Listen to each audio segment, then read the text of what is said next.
Equality versus equity പൊതുവേ നമ്മൾ വല്ലാതെ ഇന്റർചേഞ്ച് ചെയ്ത് യൂസ് ചെയ്യുന്ന രണ്ട് വാക്കുകളാണിത്. എന്നിത് രണ്ടും ഒന്നാണോ? അല്ല. Equality means treating every one equal, അല്ലെങ്കിൽ giving every one the same thing, same rules, same resources, same opportunities. ഇത് വളരെ ഫെയർ ആയിട്ട് സൗണ്ട് ചെയ്യുമെങ്കിലും ഇതിൻ്റെ ഒരു പ്രോബ്ലം എന്താണെന്ന് വെച്ചാൽ ഓരോ വ്യക്തിയും ഡിഫറെൻ്റ് ആയിരിക്കും. അപ്പം അവർക്ക് വേണ്ട നീഡ്സും കൊടുക്കേണ്ട സപ്പോർട്ടും ഡിഫറെൻ്റ് ആയിരിക്കും. ഇവിടെയാണ് നമ്മുടെ ഇക്വിറ്റിയുടെ role. Equity means giving people what they actually need to reach the outcome. Different support, different tools for the same goal. ഇതിൻ്റെ ഒരു എക്സാമ്പിൾ ആയിട്ട് ഞാൻ അടിയിലൊരു പിക്ചർ ആട്ടോ കൊടുക്കുന്നത്. ഈ ഒരു ഫസ്റ്റ് പിക്ചറിൽ ഇവരുടെ ഒരു ഗോൾ എന്ന് പറഞ്ഞാൽ ഈ ഗെയിം വാച്ച് ചെയ്യുക എന്നുള്ളതാണ്.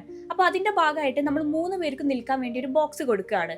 സോ ഇക്വാളിറ്റി ആംഗിളിൽ നിന്ന് നോക്കുമ്പോൾ ഇത് വളരെ കറക്റ്റാണ്, 3 പേരെയും ഫെയർ ആയിട്ട് ട്രീറ്റ് ചെയ്യുക എന്നുള്ളത്. എന്നാൽ ഈ 3 പേർക്കും ആ ഗോൾ അച്ചീവ് ചെയ്യാൻ പറ്റുന്നുണ്ടോ? ഇല്ല. അവിടെയാണ് ഓൺ അതർ ആൻഡ് ഇക്വിറ്റിയിലോട്ട് വരുമ്പോൾ അവർക്ക് എന്താണോ ആക്ച്വലി വേണ്ടത് അത് മാത്രം കൊടുക്കുക എന്നുള്ളത്.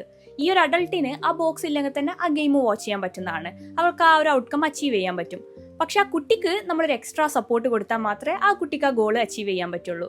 സോ അവർക്ക് എന്താണോ വേണ്ടത് അത് മനസ്സിലാക്കി നമ്മൾ കൊടുക്കുമ്പോഴാണ് അവിടെ ഇക്വിറ്റി ആവുന്നത്. സോ ഇതിൽ നിന്നുള്ളൊരു ടേക്ക് അവേ എന്താണെന്ന് വെച്ചാൽ equality gives the same support to everyone, but equity gives the right support to each person.